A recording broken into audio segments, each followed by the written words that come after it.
హైదరాబాద్ తెలంగాణ భవన్లో ఇవాళ శ్వేతపత్రం రిలీజ్ చేయనున్నారు BRS working president MLA KTR.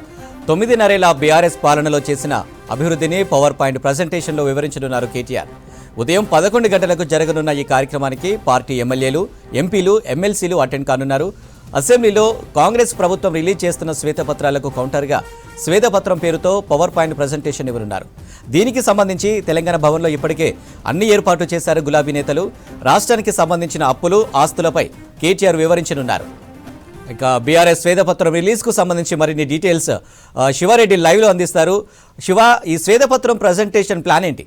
అసెంబ్లీలో అధికార పార్టీ కాంగ్రెస్ 2 శ్వేతపత్రాలు పెట్టింది. ఒకటి ఫైనాన్స్ సిచ్యువేషన్, ప్రస్తుతం రాష్ట్ర ఖజానా సిచ్యువేషన్ ఏంది, రాష్ట్రం అప్పులు, తర్వాత వచ్చే ఇన్కమ్, ఈ 2 ఇష్యూస్ను ప్రజెంట్ చేసింది. సేమ్ పవర్ పర్చేజెస్, ఛత్తీస్గఢ్ నుంచి పవర్ పర్చేసెస్ కావచ్చు, తర్వాత డిస్కమ్లు అప్పులో ఉన్నాయి. ఈ విషయాన్ని మొత్తం కూడా శ్వేతపత్రం ద్వారా ప్రజలకు చెప్పింది. ఇప్పుడు ఆ శ్వేతపత్రానికి కౌంటర్గా శ్వేతపత్రం అని బీఆర్ఎస్ ప్లాన్ చేసింది. మన వెనక కనిపిస్తున్న స్క్రీన్ అదే శ్వేతపత్రం. అంటే చెమట ఓడ్చి ఈ 10 సంవత్సరాలు ప్రభుత్వంలో ఉన్నప్పుడు చెమట ఓడ్చి తెలంగాణకు అసెట్స్, ఆస్తులు సంపాదించడం, అప్పులు కాదు, ప్రభుత్వం కేవలం అప్పులు మాత్రమే ఫోకస్ చేసింది. కానీ ఆ అప్పులకు ₹1 అప్పు చేస్తే ₹1000 ఆస్తులు సంపాదించడమని లాస్ట్ శ్వేతపత్రానికి ముందు బీఆర్ఎస్ విడుదల చేసిన రిపోర్ట్స్లో పేర్కొంది. సేమ్ అదే, ₹1 అప్పు చేస్తే ₹1000 ఆస్తులు తెలంగాణకు కూడినాయి. ప్రతి రంగంలో తెలంగాణ రాకముందు, తెలంగాణ వచ్చిన తర్వాత మార్పు ఏందనేది చూపించే ప్రయత్నం బీఆర్ఎస్ చేస్తుంది. మనకు కనిపిస్తున్న అతిపెద్ద స్క్రీన్ అదే. ఈ స్క్రీన్ పైనే గంట సేపు party working president KTR power point presentation ఇవ్వబోతున్నారు.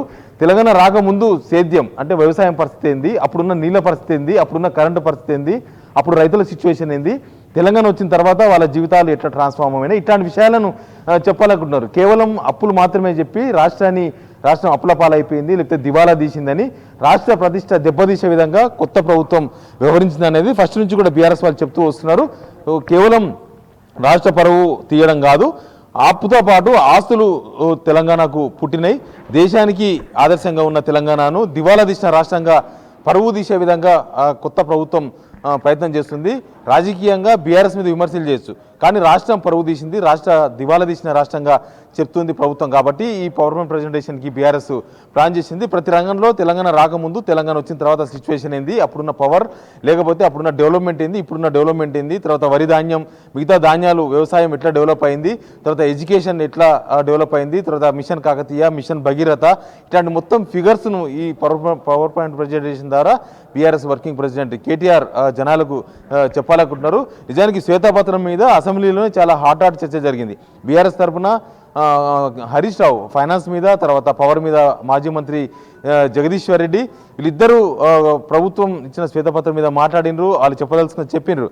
బట్ మొత్తం పిక్చర్స్ మొత్తం కూడా ప్రభుత్వం చెప్పిన పిక్చర్స్ చాలా వరకు నిజాలని చెప్తుంది బీఆర్ఎస్. ఇప్పుడు పవర్ 19 గంటల యావరేజ్, రోజుకు 19 గంటల పవర్ ఇచ్చిందని వాళ్ళు ఇచ్చిన శ్వేతపత్రంలోనే పెట్టిండ్రు. వాళ్ళు తెలంగాణ రాకముందు 6 గంటలు ఇచ్చినామని వాళ్ళే చెప్తున్నారు. ఇట్లాంటి విషయాలన్నింటినీ కూడా ఈ వేదికగా, ఈ పవర్ పాయింట్ ప్రజెంటేషన్ వేదికగా కేటీఆర్ చెప్పబోతున్నారు. దాంతోపాటు ఎడ్యుకేషన్ కావచ్చు, తర్వాత మిగతా అన్ని రంగాలలో, నీటిపారుదల శాఖకు సంబంధించి అంతకుముందు తెలంగాణ రాకముందు సిచ్యువేషన్ ఏంది, అప్పుడు ప్రాజెక్టులు ఉన్న సిచ్యువేషన్ ఏంది, అప్పుడు కరువు కాటకాల సిచ్యువేషన్ ఏంది, తర్వాత మళ్ళీ ప్రాజెక్టులు కొన్ని రిడిజన్ చేసి కట్టిన తర్వాత, లేకపోతే కొన్ని ఇన్కంప్లీటెడ్ ప్రాజెక్ట్స్ కట్టిన తర్వాత తెలంగాణలో నీటిపారుదల ఎట్లా పెరిగింది, తర్వాత అప్పుడు వ్యవసాయం ఎట్లా పెరిగింది, 3 కోట్ల టన్నుల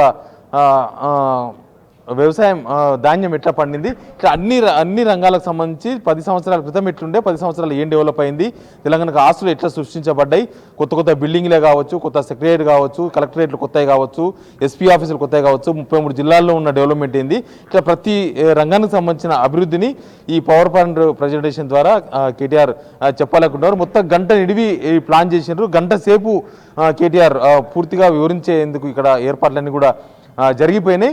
కాంగ్రెస్ ఇచ్చిన శ్వేతపత్రంలో మిస్టేక్స్ ఏంది, ఆ శ్వేతపత్రంలో వాళ్ళ అప్పులను మాత్రమే ఎందుకు ఫోకస్ చేసిండ్రు, తెలంగాణకు అప్పులే తప్ప ఆస్తులు లేవా, ఆస్తులు ఎంత ఉన్నాయి, ఇట్లాంటి అన్ని వివరాలతో కూడిన ప్రజెంటేషన్ అయితే కేటీఆర్ ప్లాన్ చేసిండ్రు. నిజానికి ఇది నిన్ననే ఇవ్వాల్సిన ప్రజెంటేషన్, కానీ నిన్న ఈ ప్రజెంటేషన్లో కొంత మార్పులు చేర్పులు మాజీ సీఎం కేసీఆర్ సూచించినట్లుగా చెప్తున్నారు.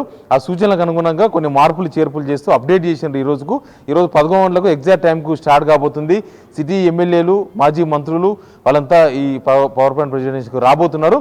ఈ ప్రజెంటేషన్ తర్వాత అసలు ఏంది శ్వేతపత్రంలో ఉన్నదేంది, వీళ్ళు ఇచ్చిన శ్వేతపత్రంలో ఏం చెప్పబోతున్నారో పూర్తి క్లారిటీ వచ్చే అవకాశం ఉంది.